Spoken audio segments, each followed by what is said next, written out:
जी हो रही है सर। ठीक हो गया। अच्छा जी, हम कल पढ़ चुके हैं पॉलिटिक्स, ऐसे ही है। जी जी सर। सर।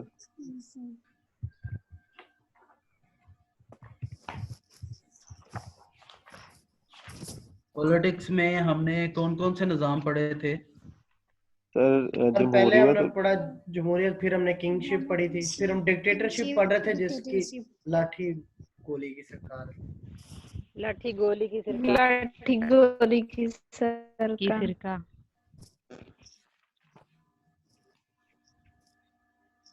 डेमोक्रेसी थी। जी यस सर। सर। किंगशिप थी और डिक्टेटरशिप डिक्टेटरशिप। शिप। अच्छा, ये सारे पढ़ चुके हैं हम, ऐसे जी ही है। सर। जी सर। जी सर। अच्छा जी, आखिरी रह गया। जी सर। जी जानते हैं भी इसके बारे में कुछ? Yes sir. खुलफा के साथ जो दौर होते थे, जो खिलाफत का दौर जैसे। खिलाफत सर। जी सर अच्छा, जानते हैं इसमें इसके सबसे बारे में। अहम और सबसे पहली बात यह है कि खलीफा बना कैसे। दौरे खिलाफत। जी बेटे, खिलाफत। हमने पॉलिटिक्स की डेफिनेशन की थी कि इसमें दो चीजें देखी जाती हैं। जी सर। जी सर। कौन कौन सी थी? फॉर्मेशन ऑफ गवर्नमेंट और state, business of state. Very good. नज्म का तरीकाकार। सबा आपका इंटरनेट लैग कर रहा है, आपकी आवाज समझ नहीं आ रही है। आप या तो इंटरनेट सही बिजनेस। करें और फिर बोलें। सर अमूर रियासत।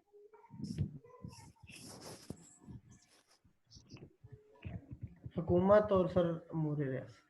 ठीक है जी, यही चीजें थी सियासत में। जी जी सर। सर। अच्छा मेरी आवाज आ रही है? ठीक हाँ, है, आपकी आ रही आपको है। मैं शॉर्टली थोड़ा सा दोबारा से दोहरा देता हूँ कि जो डेमोक्रेसी है, इसमें सियासत कैसे होती है। इसमें हुकूमत बनाई जाती है वोट के जरिए से, यानी जी इसमें सर। एक अपनी पार्टी बनाता है और पार्टी बना के वो सारे, अब कुछ लोगों को टिकट देता है, टिकट लेके लोग आ जाते हैं अवाम के पास, अवाम उनको वोट देती है और वोट देकर वो चले जाते हैं पार्लियामेंट में। जी सर। पार्लियामेंट में बैठ के लोग हुकूमत बनाते हैं, और जो हुकूमत है वो रियासत के तीनों पिलर्स के जरिए से अमूर रियासत चलाती है। जी सर। ठीक हो गया जी। उसके बाद बादशाहत है। बादशाहत मैंने आपको बताया था कि बादशाहत में विरासती निज़ाम है। इसमें जो हुकूमत बनती है वो बाप के बाद बेटा है। Yes sir. ठीक है जी जी। सर। और यस सर। इसमें जो अमूर रियासत है वो ये चाहें तो अपने रिश्तेदारों को वज़रा बना दें, चाहे तो किसी और को, चाहे जिस पे यानी उनका दिल करे बादशाह का, वो उसको जो मर्जी होता देते। जी सर। उसके बाद तीसरी थी डिक्टेटरशिप, यानी जिसे हम आमरीत कहते हैं। इसमें हुकूमत बनती है या लाठी गोली की सरकार, यानी जिसके पास ताकत है उसी के पास हुकूमत है, जिसकी लाठी यस सर। उसी की भैंस है। जी सर। और रही बात के अमूर कैसे चलेंगे, वो भी इनकी अपनी मर्जी है डिक्टेटर की। वो चाहे तो रियासत का जो पहले से ढांचा खड़ा होता है उसी को इस्तेमाल करे, चाहे तो ढांचा नया खड़ा कर दे। इस मामले में उसकी मर्जी चलती है। जी सर। जी सर। जी सर। उसके बाद अब आ गया, आज हमने शुरू करना खिलाफत के। खिलाफत क्या है, खिलाफत जी में हुकूमत कैसे बनती है और फिर अमूर कैसे चलते हैं। अच्छा, जी। इसमें शुरू करने से पहले थोड़ा सा मैं चाहता हूँ कि हम थोड़ा सा उन चीज़ों को दोहरा लें जिनके ज़रिए से इस्लामी हुकूमत बनी, इस्लामी रियासत बनी और फिर निज़ाम चलता रहा। इसमें सबसे पहली चीज़ ये है कि नबी अकरम सल्लल्लाहु अलैहि वसल्लम ने कैसे रियासत बनाई थी। तो नबी अकरम सल्लल्लाहु अलैहि वसल्लम की रियासत को शुरू करने से पहले हम ये देख लें कि नबी अकरम सल्लल्लाहु अलैहि वसल्लम ने मक्का से हिजरत की और मदीना तशरीफ लाए। तो जी मक्का सर। में कैसे रियासत चली? जी। मक्का में कोई एक हुकूमत या एक बंदे की इंडिविजुअल गवर्नमेंट नहीं होती थी। वहां पर मुख्तलिफ लोगों की हुकूमत होती थी और कुल मिला के 11 वज़रा थे या 11 लोग थे जिनके पास मुख्तलिफ ओहदे थे या मुख्तलिफ डिपार्टमेंट्स थे। वो जो अलग अलग लोग थे वो सारे मिल के अपने अपने डिपार्टमेंट या अपने अपने काम को सर अंजाम देते थे और हुकूमत चलाते थे। इसमें जो फॉरेन अफेयर है वो भी शामिल था। इसमें जो बैतुल्ला है उसकी विला यानी बैतुल्ला का संभालना वो भी शामिल था। इसमें जो लोग हज करने आते थे उनका खाना पीना, उनको संभालना, उनको पानी पिलाना वो भी शामिल था। यानी इस तरह जो वहाँ पे लड़ाइयाँ होती थी उन लड़ाइयों के सुलह करना, फैसले करना, जमीनों के लेन देन के तनाजे होते थे उनके फैसले करना, तो ये सारी चीजें अलग अलग करके तकसीम की हुई थी और अब मुख्तलिफ कबीलों को अलग अलग से एक एक काम दिया हुआ था, वो मिलके करते थे। इसके अलावा उनका एक मक्का में दारुन नदवा था। दारुन नदवा, नदवा कहते हैं मशवरे को, दार कहते हैं घर को, यानी एक ऐसी जगह थी जहाँ पे बैठ के वो सारे लोग आपस में मशवरा करते थे। ठीक है जी। फिर इसके अलावा ये है कि उनके यहाँ जब भी कोई मसला पेश आता था, कोई इमरजेंसी हो जाती थी, कोई बड़ा वाकया होता था, कोई जंग वाला इशू होता था, तो उसमें करते हुए ये थे कि एक ढोल वाले को कह देते, वो मक्का की गलियों में घूम फिर के ढोल बजाता है। इसका मतलब ये होता था कि सारे लोग वहाँ बैतुल्ला के साथ इकट्ठे हो जाएं। जब सारे लोग इकट्ठे हो जाते तो वहां पे फिर आपस में मशवरा कर लिया जाता, बताया जाता जी ये मसला दरपेश है और इसका हल ढूंढे, तो फिर कोई ना कोई आपस में फैसला कर लिया जाता था। क्लियर हो गया यहाँ तक? Yes sir. जी सर। नबी अकरम सल्लल्लाहु अलैहि वसल्लम ने हिजरत की और मदीना तशरीफ ले गए। अच्छा, मदीना में थोड़ी सी सूरत हाल ये थी कि नबी अकरम सल्लल्लाहु अलैहि वसल्लम से पहले मदीना में लड़ाइयाँ आम की बात, आम रूटीन की बात थी और वहां पर लड़ाई मार कुटाई, ये जो दो कबीले हैं ओस और खजरज, बुनियादी तौर पर ये रहते थे और दोनों लड़ाके कबीले थे। इनके अलावा तीसरी बड़ी कौम जो वहां पे आबाद थी वो थी यहूदी। यहूदियों का तरीकाकार ये था कि यहूदी सियाने लोग हैं या पहले से लोग हैं या जो भी आप इन्हें शरारती लोग कह लें, तो ये आपकी मर्जी है। ये करते थे कि आपस में इन्हें पता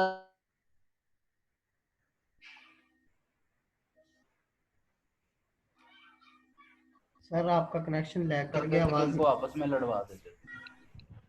तो यूं ओस और खजरज की आपस में लड़ाई चल रही थी, लड़ लड़ के ये थक गए। जब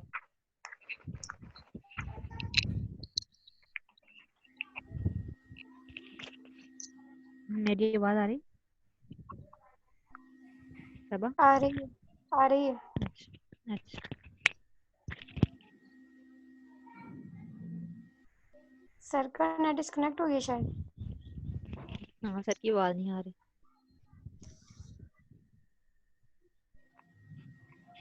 हेलो हाँ जी जी सर जी। सर, आपकी आवाज नहीं आ रही थी, कि कट हो गया था शायद। अच्छा जी सर। इसका मतलब स्क्रीन वो सारा गायब हो गया। जी सर। अभी वो लिखा हुआ सर मिट गया सारा। चलो कोई नहीं, वो रिकॉर्डिंग में मौजूद रहेगा। जी सर, रिकॉर्डिंग में है। जी सर। बस ठीक है। अच्छा कहाँ पहुंचे थे हम? सर वो आप ओस और वो कबीलों की लड़ाई का बता रहे थे सर, उनके नेम भी सही है। दो कबीले थे ओस और खजरज। चले वहीं से सर कंटिन्यू। Yes sir. ओस और खजरज आपस में जब लड़ लड़ के थक गए तो उन्होंने ये फैसला किया कि अब ना किसी एक को मुत्तफिका तौर पर सरदार बना लिया जाए। जी सर। तो उन्होंने एक जो सबसे जीरक आदमी है उसका इंतखाब किया और उसको सरदार मुंतखब कर लिया। अब उस सरदार की सरदारी के लिए तख्त वो ताज तैयार हो रहा था ताकि उसकी ताजपोशी हो। ठीक हो गया जी? जी सर। जी सर।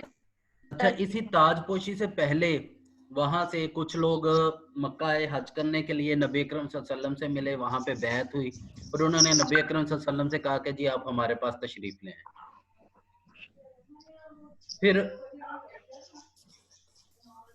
फिर दूसरे जो नबी अकरम सल्लल्लाहु अलैहि वसल्लम के पास वो दूसरे साल दोबारा ज्यादा लोग आए, दोबारा बैत की और सभी ने वादा किया और अपनी मुकम्मल हमायत का यकीन दिलाया।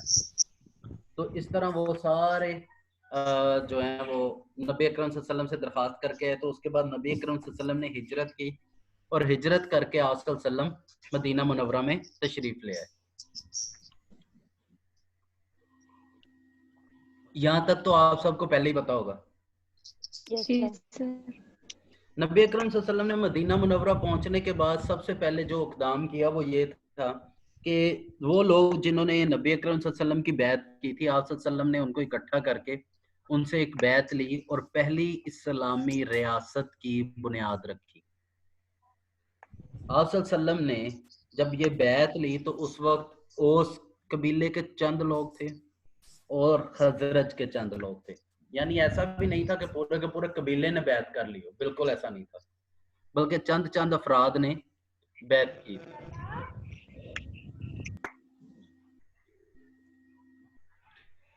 अच्छा जी, आपकी इस बैत के बाद पहली इस्लामी रियासत की बुनियाद रख दी गई। उस इस्लामी रियासत का नतीजा ये हुआ कि नबी अकरम सल्लल्लाहु अलैहि वसल्लम ने सबसे पहले तवज्जो दी अपनी रियासत को मजबूत करने के लिए, और सराउंडिंग में जितने भी छोटे मोटे कबीले थे उन सब के साथ एक मुआहदा किया और उस मुआहदे को तहरीरी शक्ल दे दी, और वो तहरीरी शक्ल में मुआहदा आज भी इस दुनिया में मौजूद है।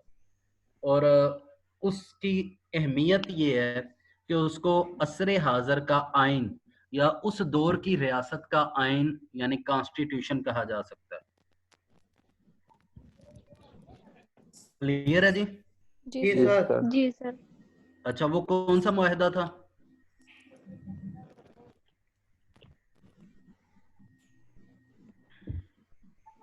ये अनीका सलीम कौन है बेटे, आप बताएं वो कौन सा मुआहदा था?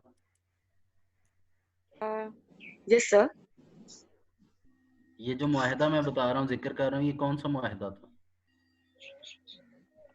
सर जो आप मुआहदा तो बता रहे हैं ये खलीफा और बादशाह का मुआहदा, इसके ऊपर टॉपिक चल रहा है, खिलाफत का मुआहदा था। फरीहा मस्तूर, आप बताएं बेटे। सर नहीं पता मुझे। सबा जफर,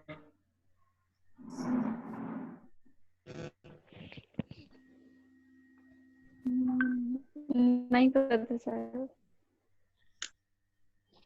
क्यों भी ज़ीशान, आपको तो पता होगा। सर उस मादे का एग्जैक्ट नाम तो नहीं याद, लेकिन सर जो आप इसी मादे की बात कर रहे हैं, जब सर आप जब मदीना में आए तो उन्होंने सर यहाँ पे आके सर औस और खजरज कबीले में जिन्होंने आप की बैत की थी उनको इकट्ठा करके सर एक उनसे एक मुआहदा लिया था, उनसे बात की, और सर फिर आपने सर जो आसपास के छोटे छोटे कबीले सर उनके साथ एक मुआहदा किया था। ये सारी तफसील वही है ना जो मैंने बताई है। सुने उस मुआहदे का नाम, और मुझे यकीन है आप सबको पता। आप में से कोई भी ऐसा नहीं है जिसको नाम पता हो। सर इससे सर उसका नाम सर नहीं फिर हमें याद नहीं होगा, या ज़हन में नहीं आ रहा आप होगा बताएं कि बेटे क्या नाम था मुआहदा का? सर वो जो दो कबीलों के दरमियान करवाया था वही वाला ना, उसका तो सर वो मुआहिदा रिजवान वगैरह इस तरह के थे सर, वो ज़हन में आ रहे हैं। नहीं बेटे, Actual name उसे ही है। मिसाके मदीना कहा जाता है। Yes sir. Yes sir. आओ लिख लो। मिसाके मदीना। हाँ जी बेटे। जी और सर, ये मैंने बताया कि इसे पहले रियासती आइन की हैसियत भी हासिल है। ओके ठीक हो गया जी। ये नबी अकरम सल्लल्लाहु अलैहि वसल्लम का सबसे पहला इकदाम था, खुद को रियासत का मजबूत किया बैरूनी तौर पे। अब बात आ गई अंदरूनी तौर पे। तो नबी अकरम सल्लल्लाहु अलैहि वसल्लम ने अंदरूनी तौर पर खुद को मजबूत करने के लिए क्या कहा बेटे? सर ये जब कवानीन तय हुए तो फिर उस मुआहदे का नाम ये मिसाके मदीना रखा था। मिसाक मुआहदे को कहते हैं, मदीना मदीना का मुआहदा। Okay sir.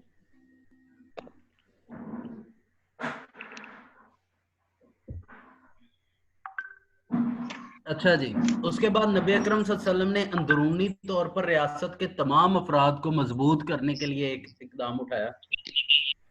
आप सल्लल्लाहु अलैहि वसल्लम ने मदीना में मौजूद जो पहले से ओस और खजरज के अफराद थे, जिनको मिलाकर अंसार कहा जाता है, इनको बुलवाया और मुहाजिरीन को बुलाया। और नबी अकरम सल्लल्लाहु अलैहि वसल्लम के साथ जितने लोग मक्का से हिजरत करके तशरीफ लाए थे, एक बंदा उधर से लिया और एक अंसार से लिया, और इन दोनों के दरमियान एक रिश्ता कायम करवा दिया जिसे रिश्ता मुआखात कहा जाता है। तो इस Yes, sir. रिश्ते मुआखात के जरिए दो बड़े टारगेट अचीव किए नबी अकरम सल्लल्लाहु अलैहि वसल्लम ने। सबसे पहला टारगेट जो वो था वो ये था कि जो मक्का से आए थे उनके पास कुछ भी नहीं था, रहने के लिए घर नहीं था, करने के लिए काम नहीं था, सोने के लिए छत नहीं थी, खाने के लिए सामान नहीं था। तो नबी अकरम सल्लल्लाहु अलैहि वसल्लम ने उनको माली तौर पर मुस्तहकम कर दिया।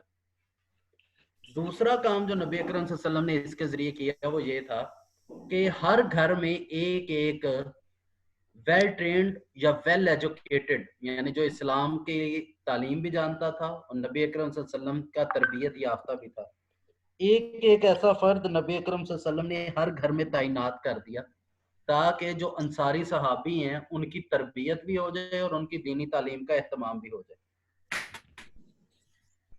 तो नबी अकरम सल्लल्लाहु अलैहि वसल्लम ने रिश्ता मुआखात के जरिए ये दो बड़े टारगेट अचीव किए और यूं रिश्ता मुआखात कायम कर दिया।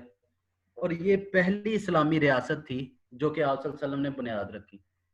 उसके बाद नबी अकरम सल्लल्लाहु अलैहि वसल्लम ने वो तमाम अमूर जो वो मक्का में जिस तरह अलग अलग वजीर थे, इसी तरह कुछ वज़ारा नबी अकरम सल्लल्लाहु अलैहि वसल्लम ने मदीने में भी बना दिए, जिनमें से सबसे अहम और सबसे बड़े जो मुफ्ती आजम कह लें वो ओहदा था वो सैयदना सदीक अकबर रज़ी अल्लाह ताला अन्हु को दिया गया। और फिर उसके बाद जो वजारत खजाना ये भी जिसको दी गई उसको आप सब लोग जानते हैं। पता है उस कौन थे वजीर खजाना नबी अकरम सल्लल्लाहु अलैहि वसल्लम के?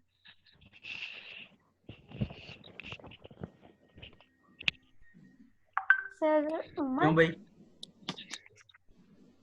हजरत उमर। गैस करें। हजरत उमर या हजरत अली, आई थिंक दोनों ही नहीं है। हजरत अबू बकर सिद्दीक। मैंने बताया हजरत अबू बकर तो मुफ्ती आजम के ओहदे पर फायज थे। अच्छा अच्छा। वजारत खारजा हजरत उमर फारूक के पास थी।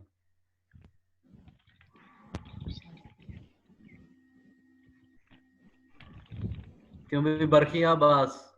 जी सर। वजीर खजाना कौन थे नबी अकरम सल्लल्लाहु अलैहि वसल्लम के? साला तलील तो नहीं नहीं सर वो तो नहीं हजरत थे हमजा। सर। तो खालिद बिन वलीद भी नहीं थे सर। ये इतना मुश्किल सवाल तो नहीं है यार। अच्छा नाम आप सबको पता है। मोहसिन क्या कहा आपने? एक्सीलेंट। हजरत बिलाल। सैयदना बिलाल हबशी रजी अल्लाह ताला अन्हु नबी अकरम सल्लल्लाहु अलैहि वसल्लम के वजीर खजाना थे। Very good. अच्छा ये इसी तरह नबी अकरम सल्लल्लाहु अलैहि वसल्लम ने मुख्तलिफ वज़ारा तैनात किए और उनके जरिए फिर रियासत चलाई और मजबूत की। ठीक है जी। Yes sir. अच्छा फिर उसके बाद नबी अकरम सल्लल्लाहु अलैहि वसल्लम दुनिया से पर्दा फरमाते हैं। तो नबी अकरम सल्लल्लाहु अलैहि वसल्लम के बाद सैयदना सदीक अकबर खलीफा बनते हैं।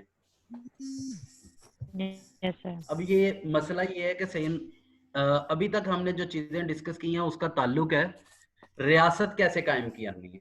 तो रियासत कायम हो गई हिजरत के बाद फौरन से। कैसे की? मिसाक मदीना और रिश्ता मुआखात के जरिए। क्लियर हो गया? जी सर। अच्छा फिर ये है कि रियासत बन गई। अब दूसरा काम होता है कि इंतकाले इक्तदार। इंतकाले इक्तदार का मतलब ये है कि एक बंदे के पास इख्तियार है फिर उससे दूसरे को कैसे मिलेगा। जैसे अभी वजीर आजम इमरान खान है तो इमरान खान के बाद अगला बंदा वजीर आजम कैसे बनेगा, इसे कहते हैं इंतकाले इक्तदार। अच्छा फिर नबी अकरम सल्लल्लाहु अलैहि वसल्लम दुनिया से पर्दा फरमाते हैं तो सकीफा बनी सादा उसमें एक इज्तिमा होता है। उस इज्तिमा में हजरत साद को अंसारी सहाबी अपना अमीर मुंतखब। सर जगह का नाम रिपीट कर दे। सकीफा बनी सादा। ठीक है सर। हाँ जी। सकीफा बनी सादा किसी स्पेस का नाम है? जी बेटे ये एक जगह का नाम है। ठीक है सर।